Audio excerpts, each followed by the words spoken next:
ಮಡಿಕೇರಿಯಲ್ಲಿ ಅಮೃತ 2 ಯೋಜನೆಯಡಿ ಕೈಗೆತ್ತಿಕೊಳ್ಳಲಾಗುತ್ತಿರುವ ನೀರಿನ ಸಂಪರ್ಕದ ಕಾಮಗಾರಿ ಜನರ ನಿದ್ದೆಗೆಡಿಸುತ್ತಿತ್ತು. ಅಗೆದಿರುವ ರಸ್ತೆಗಳಿಗೆ ಮುಕ್ತಿ ಸಿಕ್ಕಿಲ್ಲ, ವಾಹನ ಸವಾರರಿಗೆ ಪರದಾಟ ತಪ್ಪಿಲ್ಲ. ಇಂತಹದೇ ಪ್ರಮಾದವೊಂದು ಮೈತ್ರಿ ಬಳಿಯ ರೈಫಲ್ ರೇಂಜ್ ಪ್ರದೇಶದಲ್ಲಿ ಕಳೆದ 3-4 ತಿಂಗಳಿಂದ ಜನರನ್ನು ಕಂಗೆಡಿಸುತ್ತಿತ್ತು. ಪೈಪ್ ಅಳವಡಿಸಲೆಂದು ತೋಡಲಾಗಿದ್ದ ಭಾರಿ ಹೊಂಡ ಬಾಯಿ ತೆರೆದು ನಿಂತಿತ್ತು. ಈ ಹೊಂಡದಿಂದಾಗಿ ಶಾಲಾ ಮಕ್ಕಳು ಮತ್ತು ನಾಗರಿಕರಿಗೆ ಸಮಸ್ಯೆ ತಪ್ಪಿರಲಿಲ್ಲ. ವಾಹನ ಚಾಲಕರು ಕೂಡ ತೊಂದರೆ ಅನುಭವಿಸುವಂತಾಗಿತ್ತು. ತಿಂಗಳುಗಳಿಂದಲೂ ಅಪಾಯಕಾರಿಯಾಗಿ ಪರಿಣಮಿಸಿದ ಈ ಹೊಂಡದಿಂದ ಸಮಸ್ಯೆ ಆಗಿರುವುದನ್ನು ನಾಗರಿಕರು ನಗರಸಭಾ ಅಧ್ಯಕ್ಷೆ ಕಲಾವತಿ ಗಮನಕ್ಕೆ ತಂದರು. ಜನರು ದೂರು ತಂದ ಅರ್ಧ ಗಂಟೆಯಲ್ಲೇ ಹೊಂಡಕ್ಕೆ ಮುಕ್ತಿ ಸಿಕ್ಕಿದೆ. ಕಲಾವತಿ ಅವರು ಸ್ಥಳಕ್ಕೆ ಧಾವಿಸಿ ಬಂದು ಅಪಾಯಕಾರಿ ಹೊಂಡವನ್ನು ತಕ್ಷಣ ಮುಚ್ಚಿಸಿದ್ದಾರೆ. ರೈಫಲ್ ರೇಂಜು ಮತ್ತು ಪೊಲೀಸ್ ಕ್ವಾರ್ಟರ್ಸ್ ಇಲ್ಲಿದೆ. ನನಗೆ ಇಲ್ಲಿ ಗುಂಡಿ ಇದೆ ಅಂತ ಮಾಹಿತಿ ಸಿಕ್ತು.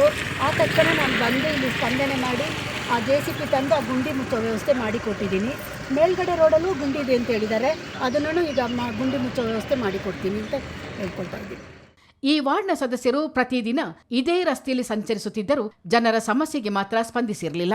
ಇದೀಗ ತಕ್ಷಣ ಸಮಸ್ಯೆಗೆ ಸ್ಪಂದನೆ ನೀಡಿದ ನಗರಸಭಾ ಅಧ್ಯಕ್ಷರ ಬಗ್ಗೆ ನಾಗರಿಕರು ಮೆಚ್ಚುಗೆ ವ್ಯಕ್ತಪಡಿಸಿದ್ದಾರೆ. ಚಿತ್ತಾರ ನ್ಯೂಸ್, ಮಡಿಕೇರಿ.